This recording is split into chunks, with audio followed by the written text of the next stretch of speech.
سلام دوستان، وقت بخیر. بابت کار کرده اوکالا میخوام بذارم که چه کار کردیم. یه روز کامل و اوکالا کار کردیم. نتونستم کلیپ بزنم، فیلم بگیرم، تعداد سفارش زیاد بود. 40 تا سفر انجام دادیم. گزارش درآمد.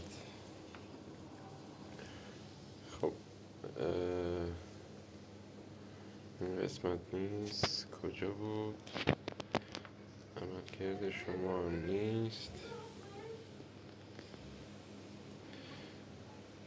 آها، 40 تا سفر رفتیم، شد خالص 1,875,000 خورده ای که 170 تومن هم یه بسته تپسی بود جا به جا کردم، شد نزدیک 2 میلیون.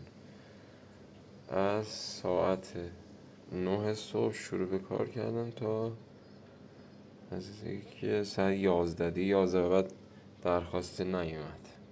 اینم شیفتامه. شیفت اول 217، شیفت 11 تا 3، شیفت دوم 566 تومن، شیفت 3 تا 5 284 تومن، شیفت 5 تا 10 643 تومن، شیفت 10 تا 12 164 تومن. مجموعش 1,875,000 با اون 170 تومنیه چقدر؟ 2,200. به نظرم اوکالا از بقیه‌شون تا اینجا بهتر بوده. حالا امروز رو میخوام با تپسی کار کنم کامل.